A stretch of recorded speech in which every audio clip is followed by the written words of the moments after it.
তুমুল বর্ষণ মাথায় নিয়ে অনাকাঙ্ক্ষিতভাবে হয়ে গেল নওশাদ আর ওহির বিয়ে। বেশ সাদামাটা এবং অপ্রত্যাশিত ছিল মধ্যরাতের সেই বিয়েটা। আর সবচেয়ে অবাক হওয়ার বিষয় ছিল, বাহার ভাই ছিল সে বিয়ের প্রধান সাক্ষী।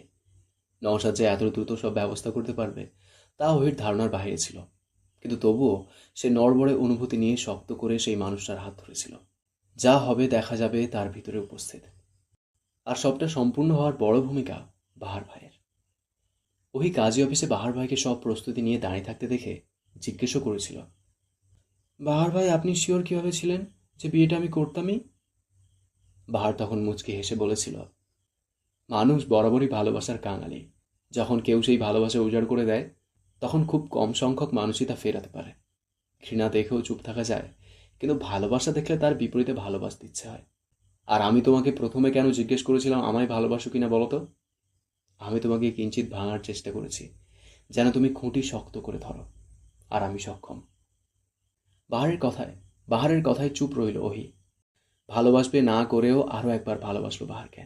এই শেষ। এরপর আর মানুষটাকে ভালোবাসা হবে না, আর মুগ্ধ হওয়া হবে না মানুষটার উপর।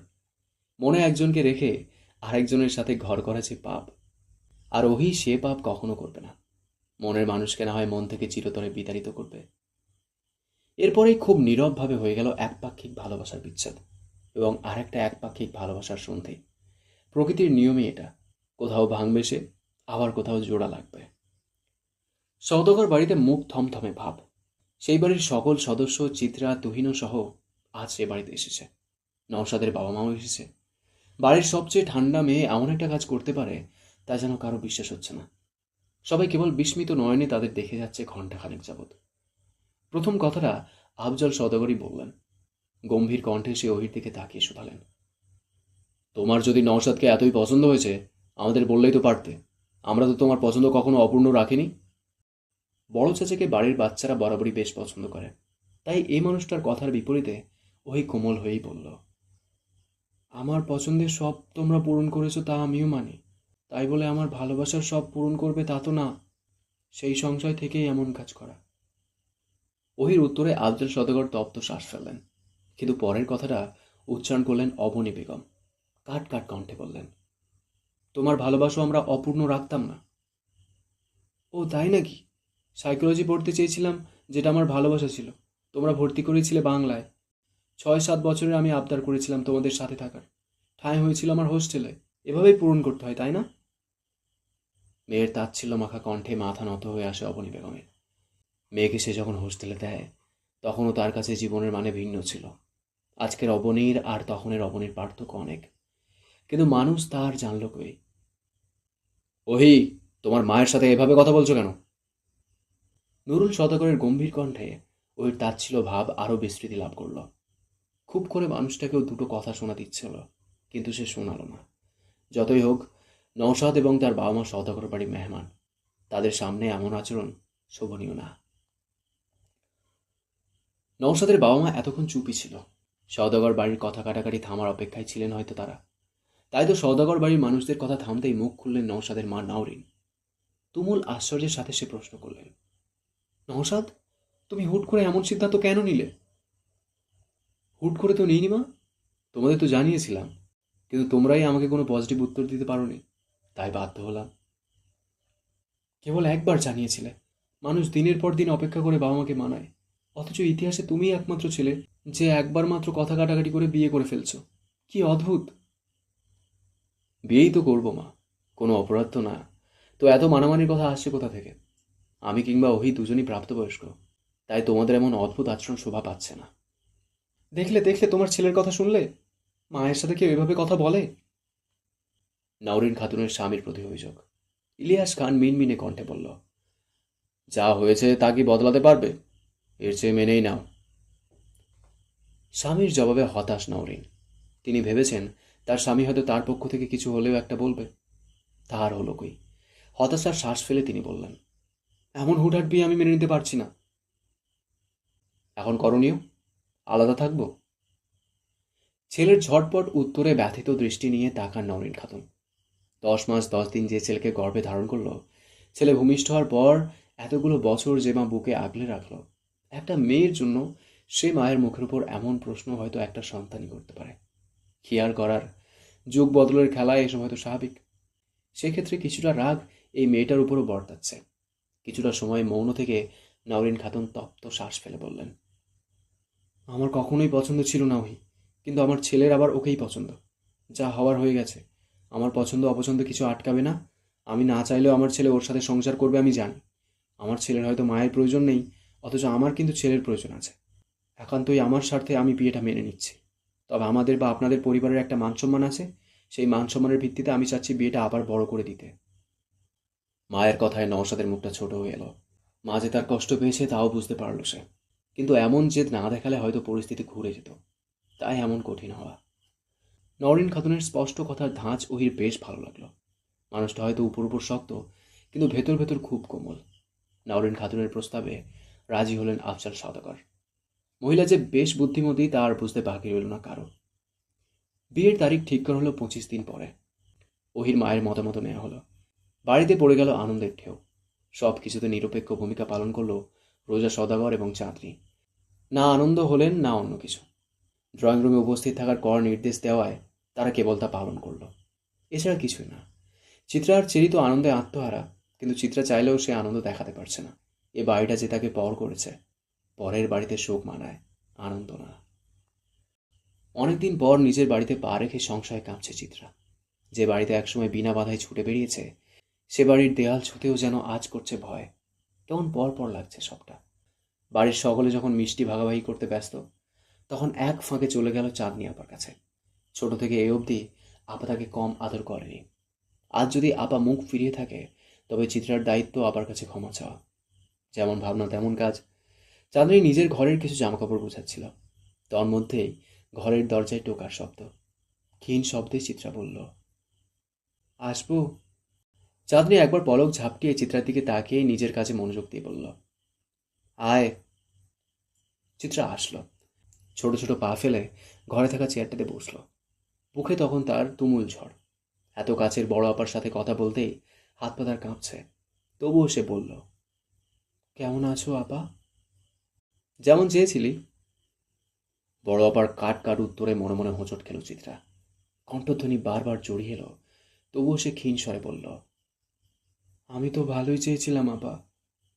তাহলে আর কি, ভালোই আছি। চিত্রার কথা আগানোর শক্তি পেল না। কত কথা সাজিয়ে এসেছিল, কিন্তু এখন সব অগোছালো হয়ে গেছে।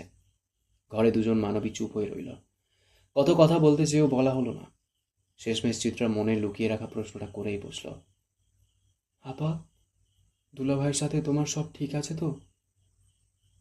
চাঁদনির হাত থেমে গেল সাথে সাথে, কিন্তু উত্তরটা সাথে সাথে এলো না। এলো 2-3 মিনিট পর। হৃদয় ছাড়খাড় করা উত্তর সেটা। চাঁদনি আপা অসহায় কণ্ঠে বলল, আমার মায়ের রাগ আমার উপর না মেটালেও পারতি।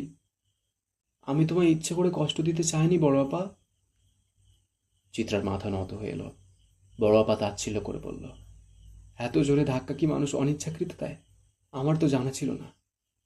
বড় আপার কথায় চিত্রার অক্ষুদ্রয় বড় বড় হয়ে গেল। অবাক কণ্ঠে বলল, আমি তো ধাক্কা দিইনি তোমায়, কেবল হাত ঝাড়া দিয়েছিলাম। থাক সেসব কথা। আমি তবুও দোয়া করি তুই যেন তোর স্বামী সন্তান নিয়ে সুখে থাকিস। বড় আপার দোয়ার আড়ালে কি গোপন অভিশাপের ছোঁয়া ছিল? চিত্রার মনে কেমন খচখচ করলো বড় আপার কথা। সে তো আপাকে ধাক্কা দেয়নি, তাহলে? তন্মধ্যেই নিচ থেকে হইচই ভেসে এলো। নুরুল সওদাগরের কণ্ঠ শোনা যাচ্ছে তুমুল ভাবে।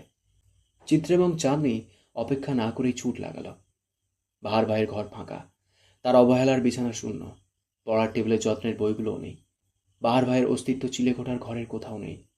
মূলত নুরুল সওদাগরের চেঁচামেচির কারণ এটা। চিত্রা কেবল ফ্যাল করে শূন্য ঘরটায় তাকিয়ে রইল। শূন্য ঘরটার রং মেটে হওয়া দেয়ালে বড় বড় করে লেখা, স্বয়ং সৃষ্টিকর্তার প্রতি যার অনীহা, মানুষ কিভাবে তাকে করবে দয়া। অবশেষে বাহার ভাই নামক মানুষটা মায়া লাগিয়ে চলে গেল। অবশেষে বাহার ভাই মানুষটা সত্যিই কঠিন হলো। অষ্টাদশী মানতে পারবে এই অনাকাঙ্ক্ষিত বিচ্ছেদ? বাহার ভাই বিহীন আজ 3 দিন কেটে গেল। কেমন নীল বিষাদ সমুদ্রে কুল কিনারাবিহীন দিনগুলো। সকাল দুপুর রাত নিজেদের মতন মুগ্ধতা ছড়াতে যেন ব্যর্থ হলো 3 দিন। চিত্রার মনে যেই গভীর অমাবস্যা নেমেছে, সেই অমাবস্যার আধার ছাপিয়ে সূর্য উঠতে পারেনি। রাতগুলো কেমন ডুকরে কেঁদে উঠে হাহাকার করে অভিযোগ করে যায় অনাকাঙ্ক্ষিত বিচ্ছেদের। চিত্রা কেবল ফ্যাল ফ্যাল করে দেখে সেই আর্তনাদ। এর চেয়ে বেশি কিছুই যে তার করার নেই। তন্মধ্যেই কলেজ থেকে আবারও মডেল টেস্টের তারিখ ধার্য করা হলো। খুব শীঘ্রই পরীক্ষা। চিত্রা বিষাদতুল্য বন্দিখানায় চেয়ার টেনে মুখ ডোবালো বইয়ের পাতায়। কিন্তু কি অদ্ভুত, বইয়ের লেখা কেমন ঝাপসা। চোখের জলগুলো কি বাহার ভাইয়ের মতন বেইমানি করছে? অশ্রু তাহার, অথচ ঝরছে বাহার ভাইয়ের নামে। এমন শোক বিধাতা কেন আমাদের দেয়? তীর্যক রোদের তপ্ত দুপুর। জানালা গলিয়ে রোদ এসে পড়ছে চিত্রার পড়ার টেবিলে। ঘরের ফ্যান বন্ধ, কারেন্ট নেই। চিত্রা ছাড়া পুরো ফ্ল্যাটে আর কোনো জনমানুষের চিহ্ন নেই। মা নিজের কলেজ গিয়েছে, ভাই যেন গিয়েছে ভার্সিটি। পুরো ফ্ল্যাটে চিত্রা একা। শোক পালনের মহোৎসব তাই চেখে ধরেছে তাকে। চিত্রা খুব চেষ্টা করলো পৃথিবীর সকল ধ্যান সে বইয়ের উপর দিতে। বারংবার তার চেষ্টা বিফলে গেল। হাজার চেষ্টা করেও সে ধ্যান দিতে পারল না বইয়ের পাতায়। কি বিরক্তিকর ব্যাপার স্যাপার। চিত্রা সশব্দে চেয়ারটা পিছে ঠেলে উঠে দাঁড়ালো। না চাইতেও বারবার বাহার ভাইয়ের সেই এলোমেলো চুলের ঢেউগুলো মনে পড়ে যাচ্ছে। লোকটা কি জাদু করলো? ঘেমে নিয়ে একাকার চিত্রার শরীর। সেই ঘরমাক্ত মুখখানা নিয়েই সে বারান্দায় দাঁড়ালো। আশেপাশের রাস্তা বেশ নীরব। মাঝে মাঝে রিকশার টুংটাং শব্দ ভেসে আসে, এরপর আবার নিশ্চুপ হয়ে যায়। নিশ্চুপ রাস্তার দিকে নিষ্প্রাণ চোখে তাকিয়ে রইল চিত্রা 5 মিনিট। চোখের সামনে ভেসে উঠল চিলেকোঠার ঘরটা। বাহার ভাইয়ের গিটারের মোহনীয় সেই টুংটাং সুর, ঠোঁটের ভাজে রাখা সিগারেটের ধোঁয়া ওড়ানোর দৃশ্য, চোখে বেকারত্বের হাহাকার। বাহার ভাইটা যে বড্ড একা, তাই 1 বছরের বেশ ভালো করেই জানা হয়ে গেছে চিত্রার। সেই একা মানুষটাই কিনা চিত্রাকে একা করে দিয়ে গেল। চিত্রার মনে জেগেছে আরও একটা সংশয়। বাহার ভাই কেন ওহি আবার বিয়ের পরই চলে গেলেন? তবে কি বাহার ভাইয়ের মনের মণিকোঠায় ওহি আবার যত্নে লুকানো ছিল? নিজের ভাবনায় নিজেই কেঁপে উঠল। না, না, বাহার ভাইয়ের মনে অন্য কারো ঠাঁই আছে ভাবলেই কেন যেন বুকে মোচড় দিয়ে ওঠে। কেমন ব্যথা ব্যথা লাগে। ওই আবার মনে যে বাহার ভাই আছেন, সেটা কি চিত্রা জানতো না? অবশ্যই জানতো, কিন্তু জেনেও সে না জানার ভাব ধরেছিল কেবল নিজের স্বার্থে। বাহার ভাই যে কেবল তার, কিন্তু সে ভুল। বাহার ভাইরা হয়তো কারো হয় না। বাহার ভাইদের ভালোবেসে প্রতিটা নারী ওই হয়ে রয়ে যায়। বাহার ভাইরা বিশাল জীবনের অপ্রাপ্তি হিসেবেই হয়তো সদা থেকে যায়। চিত্রার এই 18 বছরের জীবনে পরপর এত অপ্রাপ্তি কখনো মেলেনি। খুব সুন্দর হাসি হাসিই তো কেটেছে গত হওয়া বসন্তগুলো। তবে এবার কেন বসন্ত কেবল চৈত্র মাসের খরা হয়ে রইল? এবার কেন বসন্ত এত বিবর্ণ? ভাবনার মাঝেই কলিং বেলের কৃত্রিম শব্দে ভাবনার রাজ্যে ভাঁটা পড়ল। চিত্রা বিষণ্ণ দেহটাকে টেনে দরজা অব্দি নিয়ে গেল। কিন্তু দরজা খুলে সে অবাক। আশেপাশে কেউ নেই। তবে কলিং বেল বাজালো কে? বিরক্ত হয়ে যখন চিত্রা দরজা আটকাতে নেবে, তখনই দরজার সামনে ইট দিয়ে চাপা দিয়ে রাখা কাগজ চোখে পড়ল। চিত্রা খানিকটা কৌতূহলবশত কাগজটা কুড়িয়ে নিল। আশেপাশে বেশ ভালো করে চোখ বুলিয়েই দরজাটা আটকে দিল। হাতের কাগজটা নিয়ে এসে আরাম করে বসলো নিজের খাটে। কাগজটা মূলত কেবল কাগজ না, চিঠিও বলা যায়। কাগজটা মেলে ধরতেই অসম্ভব মুগ্ধতা ভরা লেখা জলজল করে উঠল। চিঠির শুরুতেই প্রিয় রঙ্গনা শব্দটা দেখে সে বিমূঢ় হয়ে গেল। 2-3 বার চিঠির সম্বোধন করা শব্দটাই চোখ বুলালো। তার বাহার ভাই এসেছিল।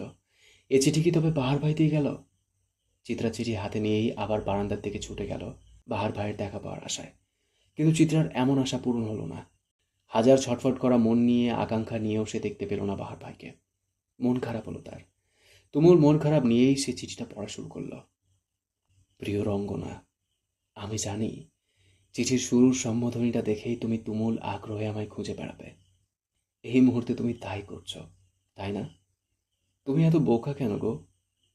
যখন আমার অনুভূতি তোমার হাতের মুঠে, তখন আমার উপস্থিতি দিয়ে কি আসে যায়?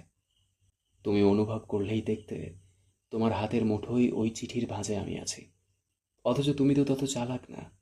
চালাক হলে কি আর আমার অত কাঠখড় পোড়াতে হতো? তুমি নাকি পড়াশুনো শিখেই তুলে মন খারাপের উৎসবে মেতেছ। এমন হেলাফেলা করলে বাহার ভাইয়ের রিক্সার খরচ দেবে কিভাবে? বাহার ভাইয়ের তো ভাগ্যে চাকরি নেই। এখন যদি রঙ্গনাও কিছু করতে না পারে, তবে আমাদের সংসার হবে কি করে? বুঝলে রঙ্গনা, তুমি বড্ড বোকা। তাই তো সংসার করার জন্য খুঁজে খুঁজে একমাত্র বাহার ভাইকেই পেলে। জেনে শুনে কেউ নিজের পায়ে কুড়াল মারে বলো তো? আমায় চেয়ে বড্ড ভুল করলে রঙ্গনা। আমায় চাইলে কেবল দুঃখের উৎসব পাবে, আমায় পাবে না। তুমি কি বিশ্বাস করো তোমার বাহার ভাই কোনো খারাপ কাজ করতে পারে? আমি জানি তুমি তোমার বাহার ভাইকে এতটাই বিশ্বাস করো যে কখনোই তাকে ভুল বুঝবে না। কিন্তু খুব শীঘ্রই হয়তো তোমার সেই বিশ্বাসের আয়না চূর্ণ বিচূর্ণ হতে চলছে। তোমার চূর্ণ বিচূর্ণ বিশ্বাসের ভাঙন আমি দেখতে পারবো না যে। তোমার হয়তো অনেক মানুষ আছে, আমার কেবল তুমিই আছো। তোমার জন্যই হয়তো আমি চাকরির সন্ধান করেছিলাম, একটা ছোট সংসারের স্বাদ করেছিলাম। সময় ও পরিস্থিতির কাছে আজ সব অসহায়। মৃত্যুর আগ মুহূর্ত অবধি আমি চাই তুমি আমায় বিশ্বাস করো। তোমার চোখে অবিশ্বাস আমায় যে বেঁচে থাকার পরও মেরে ফেলবে।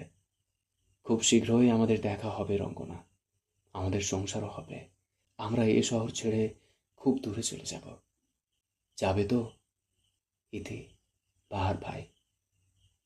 চিঠিটা হাতের ভাঁজে রেখে চুপ করে রইল চিত্রা। বাহার ভাইয়ের চিঠির মাঝে কেমন ধ্বংসের আভাস। খুব খারাপ কিছু হওয়ার সম্ভাবনা। চিত্রার বুক কাঁপল। বাহার ভাই কি তবে কোনো গোলকধাঁধায় আটকে গেল? এধার ওধার হাতড়েও চিত্রা উত্তর পেল না নিজের প্রশ্নের। তবে সে বাহার ভাইয়ের সাথে সংসার করবে যে কোনো মূল্যে। যেহেতু সংসার করার জন্য অনেক দূর যেতে হবে, সেহেতু আগে না হয় মোহিনীর মৃত্যুর রহস্যটা পরিষ্কার করে দিয়ে যাবে। বেশ খানিকটা প্রমাণ তো সে পেয়ে গেছেই। এখন কেবল মোক্ষম সময়ের অপেক্ষা। তারপর চিত্রা আর বাহার না হয় শহর ছাড়বে। চিত্রা জানে বাহার ভাইদের কোনো কলঙ্ক হয় না। রাত তখন 11টা। বাহারের চিঠিটা চিত্রা সারাদিনে বোধহয় শখানেকবার পড়ে ফেলেছে, এখনো পড়ছিল। তন্মধ্যেই কলিং বেলের শব্দে তার মনোযোগে বিঘ্ন ঘটে। বুকের মাঝে আরও একবার ছলাৎ করে ওঠে। আবারও দুপুরের মতন অনাকাঙ্ক্ষিত চিঠি আসতে পারে ভেবেই সে ছুটে গেল মেইন দরজার সামনে। মুনিয়া বেগম রাতে রান্না করছিলেন। দরজার শব্দ শুনে সেও হাত মুছতে মুছতে এগিয়ে গেল দরজার দিকে। চিত্রা মাকে দেখেই নিজেকে সংযত করে ধীর গতিতে দরজা খুলতেই হতভম্ব চোখে সামনের মানুষটার দিকে তাকিয়ে রইল। মুনিয়া বেগমের চোখে ভরা বিস্ময়, অবাক কণ্ঠে বলল, তুমি এখানে যে? আকাশের চাঁদ মাটিতে কেন? শেষের কথাটাই তাচ্ছিল্যের ছোঁয়া। দরজার ওপাশে দাঁড়ানো নুরুল সওদাগর তেমন পাত্তা দিল না, বোধহয় সে তাচ্ছিল্যে। বরং বেশ কঠিন স্বরে চিত্রাকে শুধালো, ওই লম্পট ছেলেটা কোথায়? চিত্রা ভ্রু কুঁচকাল, অবুঝ কণ্ঠে বলল, জি। তোমার পছন্দের ওই ভবঘুরে নেশাখোর ছেলেটা কোথায়? চিত্রা এবার বোধহয় বুঝলো বাবা কার কথা বলছে। বোঝার সাথে সাথেই তার চোখে মুখে বিরক্ত ছড়িয়ে পড়ল। রাগী কণ্ঠে সে তার বাবাকে বলল, ওনার একটা নাম আছে আব্বা, ভদ্রভাবে বলতে পারলে বলুন, না হয় কথাই বলবেন না। নুরুল সওদাগর তাজ্জব বনে গেলেন। এতদিন তার মেয়ের চোখে মুখে যে সম্মান দেখেছিল নিজের জন্য, আজ আর সেটা দেখতে পেল না। লেবু অতিরিক্ত চিবলে সেটা তিতা হয়ে যায়। চিত্রাই তার বহিঃপ্রকাশ। নুরুল সওদাগর তবুও দমে গেলেন না, কঠোর হয়ে বললেন, তোমার বাহার ভাইকে পেলে অবশ্যই আমাকে কল দেবে, কারণ ওরে আমাদের পুরো পুলিশ টিম খুঁজছে। মুনিয়া বেগম অসন্তুষ্ট কণ্ঠে বলল, ওরে খুঁজছে কেন তোমাদের পুলিশ টিম? মানুষের ভালো তোমাদের কি সহ্য হয় না? নুরুল সওদাগর উচ্চস্বরে হেসে উঠলেন, মুখ বাঁকিয়ে বলল, ভালো? কার কথা বলছো? ওই খুনিটার? জানো সে কি করেছে? তার 10ম শ্রেণীর ছাত্রীকে ধর্ষণ করে খুন করেছে তোমাদের আদরের বাহার। সেজন্যই তো পালিয়েছে বাসায় থেকে। চিত্রা হতভম্ব চোখে বাবার পানে তাকালো। অনবরত তার পা কাঁপছে। বাহার ভাই অমন করেছে? পুরো শহর জুড়ে ছেপে গিয়েছে বাহার ভাইয়ের নিখোঁজ বিজ্ঞপ্তি। যে যেখানেই তাকে দেখবে সাথে সাথে যেন খোঁজ দেয় ভার্সিটির নেতা সাহেব কিংবা পুলিশকে। কৃতজ্ঞতায় বিরাট পাবলিক ভার্সিটির একজন ক্ষমতাশালী নেতা। পোস্টারগুলো তাহলে সেই নেতাই ছাপিয়েছে। মানবতা আজকাল বেঁচে আছে কিনা? তাই তো নেতারা সহ একজন খুনিকে খোঁজার জন্য সাহায্য করছে আইনজীবীদের। কোচিং থেকে ফেরার সময় বড় বড় পোস্টারগুলোতে চোখ বুলিয়ে বুলিয়ে ধীর পায়ে হেঁটে যায় চিত্রা। রাস্তাটা খালি পেলেই ছুঁয়ে দেয় পোস্টারের মাঝে থাকা বাহার ভাইয়ের সাদা কালো মুখমণ্ডলকে। কেবল পুরো শহর না, পুরো পৃথিবীও যদি বাহার ভাইয়ের বিপরীতে চলে যায়, তবুও বাহার ভাইয়ের পক্ষে কেবল একজন মানুষ থাকবে, সে হলো চিত্রা। পুরো দুনিয়া তার কাছে মিথ্যে, কারণ সে জানে তার বাহার ভাই একমাত্র সত্য। তন্মধ্যেই চিত্রার কাছে থাকা তার স্মার্টফোনখানা সশব্দে বেজে উঠল। চিত্রা রয়ে শয়ে কল তুলতেই ওহির চিন্তিত কণ্ঠ ভেসে এলো, কই তুই? সবাইকে বললি একত্রিত করতে, এখন দেখি তোরই খবর নেই। চিত্রা ক্ষীণ কণ্ঠে জবাব দিল, এই তো রাস্তায় আসছি। চিত্রার কাছ থেকে উত্তর পাওয়ার পরই ওই ফোনটা কাটল না। তখনও ফোনে হুড়মুড় করে বাড়ছে সেকেন্ডের হিসাব। চিত্রাও কাটল না ফোন, কারণ সে জানে ওই আপা কিছু বলার জন্য সময় নিচ্ছে। সেও চুপ থেকে সময় দিল। সেকেন্ডের কাঁটা পেরিয়ে যখন মিনিটে গেল, তখন ওহিত ধীর কণ্ঠে বলল, তুই ওকে বিশ্বাস করিস বাহার ভাই এমন কাজ করেছে? রাতের আকাশে কখনো সূর্য ওঠে আপা? চিত্রার অদ্ভুত প্রশ্নে হয়তো থতমত খেল ওহি। তাই তো বিস্মিত কণ্ঠে জিজ্ঞেস করল, কি বলছিস? উত্তর দাও আগে। রাতের আকাশে কখনো সূর্য ওঠে? না। কেন ওঠে না? এমন গুরুত্বপূর্ণ প্রশ্নে চিত্রার এহনো কথায় বিরক্ত হলো ওহি।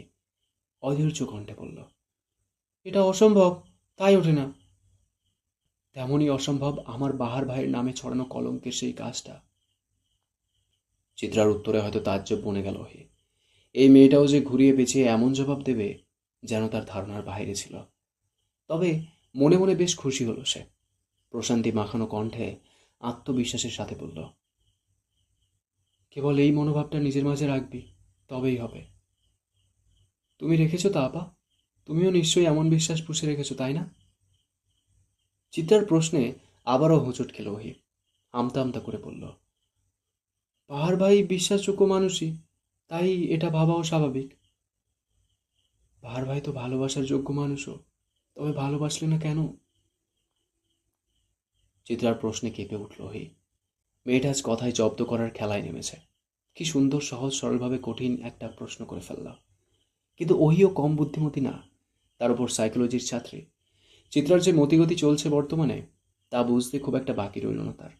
তবে সে চিত্রার মন মতন উত্তর দিল না, বরং ঘুরিয়ে পেঁচিয়ে বলল, সবাই যোগ্যতার মূল্য দিতে পারে না, তাই হয়তো বাহার ভাই ভালোবাসা পাওয়ার যোগ্য হয়েও ভালোবাসা পায়নি। চিত্রা হাসল। ওই আপা যে খুব চালাক তা সে ভালো করেই জানে। তবুও আরেকটু বুদ্ধির পরীক্ষা করে নিল। সে জানতো ওই আপা কখনো ভালোবাসা স্বীকার করবে না। যা পায়নি, যা পাবে না, তা পাওয়ার আকাঙ্ক্ষা প্রকাশ করাও এক ধরনের বোকামি। আর হইয়াপা বোকামি খুব কমই করেন। সওদাগর বাড়ির ড্রয়িং রুমে গভীর নিস্তব্ধতা। আজ বাড়ির মধ্যমণি হলো চিত্রা। এই মেয়েটার চোখে মুখে আজ কেমন উপচে পড়া রহস্য। কিছু অদ্ভুত ঘটনা ঘটার সম্ভাবনা। সোফায় যার যার মতন অবস্থানরত আছে সওদাগর বাড়ির সদস্যরা। রোজা সওদাগরের মুখ আগের মতনই ভার ভার। চিত্রা সোফার খালি জায়গাটাতে এসে বসল। তুহিন মাহতাবও আছেন এখানে উপস্থিত। চিত্রার এমন রহস্যময় নিশ্চুপতায় বিরক্ত হলেন নুরুল সওদাগর। তার গুরুগম্ভীর কণ্ঠে বললেন, কি সমস্যা তোমার? আমাদের সময়ের কি কোনো দাম নেই তোমার কাছে? হেয়ালি করছো কেন? চিত্রা বাবার কথাকে তেমন পাত্তা না দিয়ে সোফায় আয়েশ করে হেলান দিয়ে বসল। তারপর অদ্ভুত কণ্ঠে বলল, আব্বু, আপনি কখনো আমায় ভালোবাসেননি কেন? এমন সময়ে চিত্রার এমন প্রশ্নের জন্য সবাই হয়তো প্রস্তুত ছিল না। নুরুল সওদাগরও ক্ষণিক থতমত খেয়ে গেল। বিস্ফোরিত নয়নে তাকিয়ে রইল মেয়ের পানে।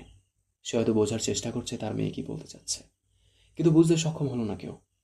সবারই হতভম্ব অবস্থা দেখে ক্ষীণ হাসল চিত্রা। কেমন গুমোট পরিস্থিতি তৈরি করে বলল, জানেন আব্বু, আমি হয়তো একমাত্র মেয়ে যে আব্বুর ভালোবাসা পাওয়ার জন্য নিঃসন্দেহে জান কোরবানি দিয়ে দিতাম। কিন্তু আপনি তো ভীষণ শক্ত পাথর। আমার জানও আপনার দম্ভের কাছে খুবই তুচ্ছ। আমাকে অপছন্দের কারণ কি কেবলমাত্রই আমার জন্ম পরিচয়? চিত্রা! মায়ের কণ্ঠে বিস্ময় ডাকের মাঝে ধমক। চিত্রা তাকালো মায়ের দিকে, মুচকি হেসে বলল, আজ আমি না একটু বলি আম্মু। জানো আম্মু, আব্বু আমায় একটুও ভালোবাসেনি। আমার কত খারাপ লাগতো, কত কান্না করতাম, কত আল্লাহর দরবারে দোয়া করতাম কেবল আব্বু যেন আমায় একটু ভালোবাসে। কিন্তু আব্বু আমায় ভালোবাসেনি আম্মু। আল্লাহর পরে যদি কাউকে সিজদা দিতে বলতো, তাহলে সেই সিজদাটা আমি আব্বুকে দিতাম। অথচ সেই আব্বুই কিনা আমায় ভালোবাসলো না। আমার এক জীবনে এমন বিশাল আফসোস পুষে বাঁচতে হবে ভাবিনি। তুমি আমায় তো কত সুন্দর জীবন দিলে আম্মু, একটু আব্বুর ভালোবাসা তো দিলে না। মুনিয়া বেগম টলমলে অশ্রু নিয়ে মেয়ের পানে তাকিয়ে আছেন। চোখে মুখে তার অবিশ্বাসের ছাপ। চিত্রা চঞ্চল হলেও কখনো আবদার, অভিযোগ, অভিমান কিংবা বায়না করেনি মায়ের কাছে। কিন্তু আজ যখন সবকিছুই মায়ের পায়ের কাছে ঢেলে দিল, তখন মায়েরই বা কি বলার থাকতে পারে। নুরুল সওদাগরের কথা প্রায় বন্ধ হওয়ার উপক্রম। আজ যেন নতুন চিত্রাকে দেখছে সে। মেয়েটার এমন পরিবর্তন ভাবিয়ে তুলল সবাইকে। বা চোখ দিয়ে গড়িয়ে পড়া অশ্রুকণাকে ভীষণ অবহেলায় মুছে ফেলল চিত্রা। তাচ্ছিল্য করে বলল, আজ এমন কথা কেন বলছি সেটাই ভাবছো, তাই না? কারণ আছে দেখেই বলছি। যখন ভাতটা ঝলসে গেল, হসপিটালের বিছানায় বেঁচে থাকার যুদ্ধে আমি অনবরত ছুটে যাচ্ছি, তখন আপনি আব্বু আমার ছায়া না হয়ে আমার দিকে ছুঁড়ে মারলেন অবিশ্বাসের তীর। আমি সেদিন কতটা ব্যথা পেয়েছি তা আপনাকে বোঝাতে পারবো না আব্বু। সেদিনই ঠিক করেছিলাম আপনার অবিশ্বাসের তীর আমি ভেঙে দেব, আর আজই সেই দিন। চিত্রার শেষ কথায় অবাক হলো সবাই, কিন্তু বুঝে উঠতে পারল না কথাটির সারাংশ। ঘেমে নিয়ে একাকার মাহতাব শার্টের বাহুতে কপালের ঘাম মুছতে মুছতে কেমন বোকা বোকা কণ্ঠে বলল, কি বলছো এসব? মাহতাবের অবস্থা থেকে খিলখিল করে হেসে উঠল চিত্রা। সেকেন্ডের মাঝে বারবার তার পরিবর্তন ভাবিয়ে তুলছে সবাইকে। অনাকাঙ্ক্ষিত ঝড়ের আভাসও যে পাচ্ছে সবাই। ওই অধৈর্য কণ্ঠে বলল, কি বলছিস তুই? তোমরা জানতে চাও না আমাদের এই ঝলসানোর কারণ কে? কে আবার? মহিন? চিত্রার প্রশ্নে ওহির সহজ সরল উত্তর। চিত্রা হাসল, ডানে বামে মাথা নাড়িয়ে বলল, ভুল উত্তর। এতক্ষণে ড্রয়িং রুমে অবস্থানরত প্রত্যেকের মাঝে উত্তেজনা ছড়িয়ে পড়েছে। অবাক প্রত্যেকটা মানুষ। চিত্রার কথার অর্থ যেন বুঝছে না কেউ। ধৈর্যের বাঁধ ভাঙল এবার তুহিনের। উৎকণ্ঠিত হয়ে বলল, তবে কে করেছে তোমার সাথে এমন? চিত্রা হেলতে তুলতে মেহতাবের কাছে এসে বসল। ফিচলে কণ্ঠে বলল, কি দুলা ভাই, আপনি বলবেন না আমি বলবো? মেহতাবের অবস্থা তখন বেহাল। মুখের মাঝে কৃত্রিম হাসি আঁকার মিছে চেষ্টাও করল। ভয়ার্ত কণ্ঠে বলল, কি কি বলছো শালিকা? আমি জানবো কিভাবে? জানবেন না কেন? আপনি নিজে করলেন সেই কাজ, অথচ বলছেন অন্য কথা। It's not fair. বড় সড়ো একটা বিস্ফোরণ হয়ে গেল ড্রয়িং রুমে। সমর স্বরে সবাই চেঁচিয়ে উঠে বলল, কি? চিত্রার চোখ মুখে এতক্ষণের ঠাট্টার জায়গায় ছড়িয়ে পড়ল কাঠিন্যতা। দৃঢ় কণ্ঠে মাহতাবের দিকে তাকিয়ে বলল, আপনি আমাদের সাথে এমনটা কেন করছেন দুলাভাই? মাহতাব ততক্ষণে ঘেমে নিয়ে একাকার। উপস্থিত মানুষগুলো প্রতিক্রিয়া দেখাতে ভুলে গেল। একবার মেহতাব আর একবার চিত্রার দিকে তাকালো তারা। তন্মধ্যেই চাঁদনি সোফা ছেড়ে ধপ করে উঠে এলো। মুখ চোখ তার লাল। রাগে দিশাহারা হয়ে সে চিত্রার গালে চড় বসানোর জন্য হাত তুলতেই তার হাত ধরে থামিয়ে দেয় চিত্রা। মুখে আগের ন্যায় হাসি বজায় রেখে বলল, আরে আপা থামো, এত তাড়াতাড়ি চড়টা ওয়েস্ট করো না। বলা তো যায় না, অন্য কারোরও প্রয়োজন হতে পারে। চাঁদনি ফুঁসে উঠল, ধমক দিয়ে বলল, তুই কেমন মেরে চিত্রা? তোকে এত আদর করেছি আমি, অথচ তুই কিনা আমার মায়ের আচরণের রাগ আমার আর আমার স্বামীর উপর উঠাচ্ছিস এসব মিথ্যে বলে। এই তোর আচরণ? চিত্রার হাসি হাসি মুখ থমথমে হলো। শক্ত কণ্ঠে বলল, তোমার মায়ের প্রতি বা তোমার প্রতি আমার কোনো রাগ নেই। একটা সময় এই বাড়ির নুন খেয়েছি, তাই এর গুণ গাইতেই হবে। আমি যা বলছি তা এক বিন্দু মিথ্যে না। আগে শুনবে, তারপর যা বলার বলবে। চিত্রার মুখে চিলিক দেওয়া আত্মবিশ্বাস দেখে চাঁদনির তরতাজা টকবগে রাগটা মিইয়ে গেল। ধীর কণ্ঠে বলল, আচ্ছা বল, কি বলবি? চিত্রা ছোট শ্বাস ফেলে। মাহতাবের তাকিয়ে তাচ্ছিল্য হাসি দেয়। অতঃপর নিজের বড় চাচা আফজল সওদাগরের দিকে তাকিয়ে প্রশ্ন ছড়ে, চাচা, তুমি কি রফিক মোহাম্মদ নামে কাউকে চেনো? আফজল সওদাগর কপাল কুঁচকালেন। কতক্ষণ মনে করার চেষ্টা করলেন এমন নামে কাউকে চেনেন কিনা। অতঃপর ব্যর্থ হয়ে হতাশ স্বরে বললেন, না আম্মু, মনে পড়ছে না। আমি মনে করাচ্ছি। আজ থেকে 20 কিংবা 21 বছর আগে তোমার কোম্পানিতে একজন শ্রমিককে চুরির দায়ে ফাঁসানো হয়। তা নিয়ে অনেক গন্ডগোল চলে কয়েকদিন। অতঃপর সেই ভদ্রলোক তার গায়ে লাগানো তকমা সইতে না পেরে আত্মহত্যা করে। মনে পড়ল এবার? আফজল সওদাগরের কোঁচকানো ভ্রু সোজা হয়। ঘটনা মনে পড়তেই সে অনবরত মাথা নাড়তে নাড়তে বললেন, হ্যাঁ হ্যাঁ, মনে পড়েছে।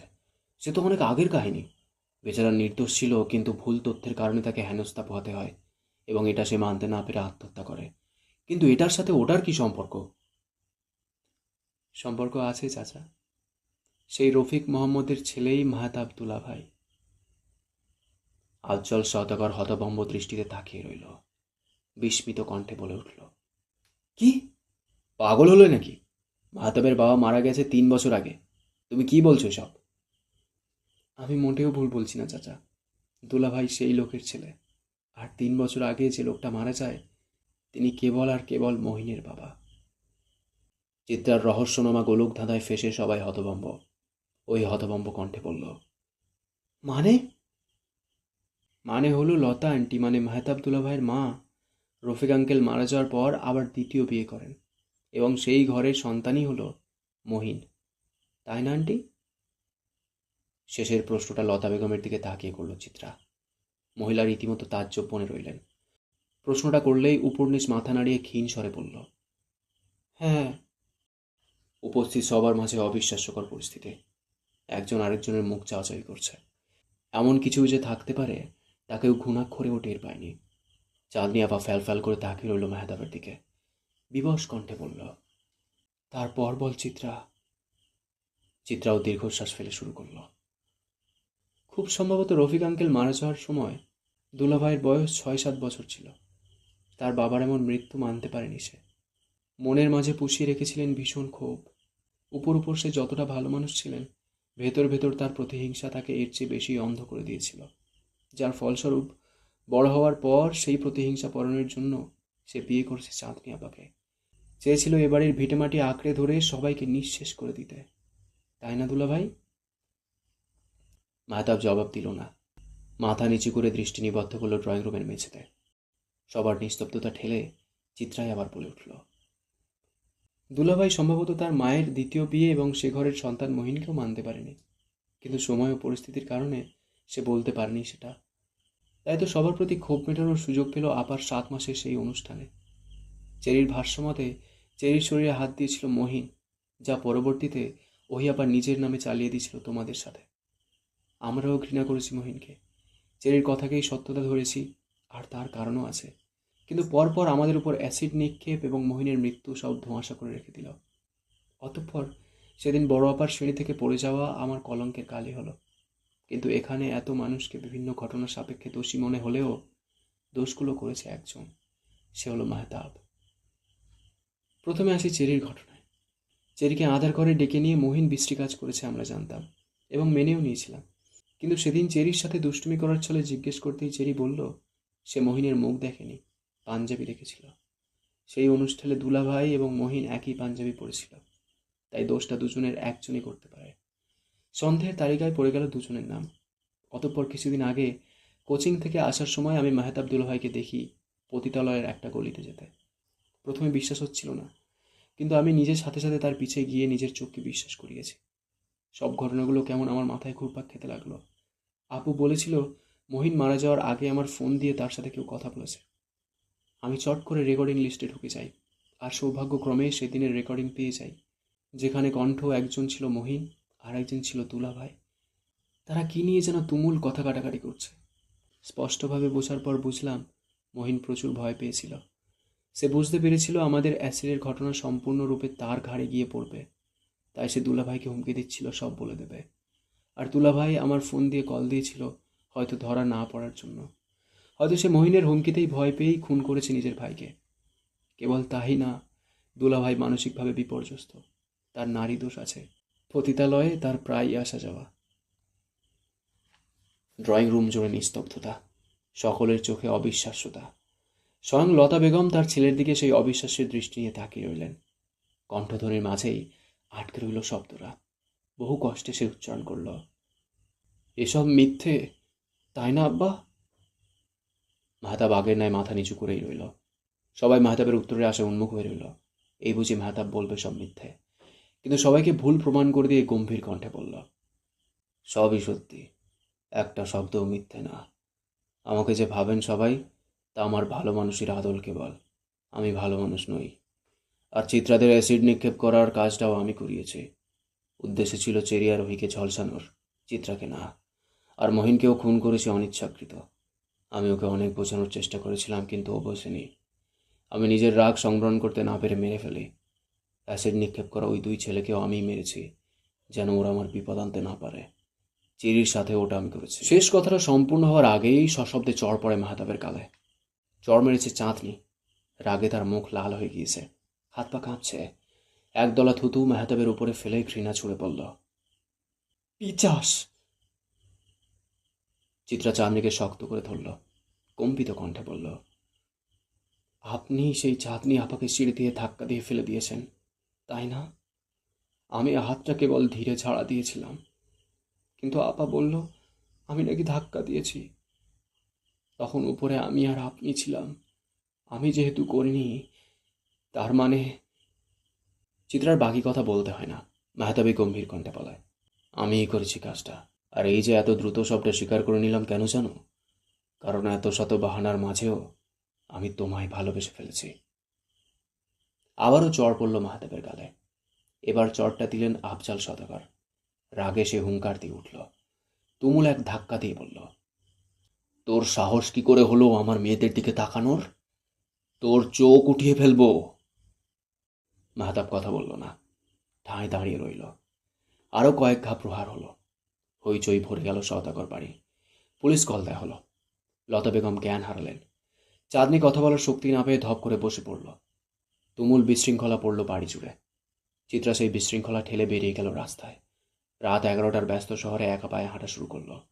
অনেকটা পথ যাওয়ার পর পুলিশের একটা গাড়ি তার পাশ দিয়ে চলে গেল সওদাগর বাড়ির দিকে। চিত্রা তাচ্ছিল্য হাসল খানিক। গত পরশু রাতে সে মেহতাব দুলাভাইদের বাড়িতে প্রবেশ করেছিল পাইপ পেয়ে। ভীতু চিত্রা হুট করেই কেমন সাহসী হয়ে গেল। তৃপ্তি ভরে এসে দেখে নিল শহরের রাজপথ। আর তো থাকা হবে না এই শহরে। সে আর বাহার ভাই তো অনেক দূর চলে যাবে সংসার করতে। কালই তারা শহর ছাড়বে। বাহার ভাই আরেকটা চিঠি পাঠিয়ে নির্দিষ্ট ঠিকানা দিয়ে দিয়েছে। সেখানে গেলেই দুজনের দেখা হবে। তারপর চিরতরে বাহার ভাই চিত্রার। খুব দূরে চলে যাবে তারা। কিন্তু বাহার ভাই বেছে বেছে কবরস্থানের ঠিকানায় কেন দিল? এতক্ষণ শুনলে চিত্তচিরে চৈত্র মাস উপন্যাসের 12তম পর্ব। কেমন লাগলো কমেন্ট করে জানিও। তোমাদের একটা কমেন্ট আমাকে প্রচুর মোটিভেট করে। পরবর্তী পর্বগুলো খুব শীঘ্রই চলে আসবে এই চ্যানেলেই, তাই এই চ্যানেলটাকে সাবস্ক্রাইব করে রাখতে পারো। দেখা হচ্ছে খুব তাড়াতাড়ি। ততক্ষণ সুস্থ থেকো, ভালো থেকো। Thanks a lot.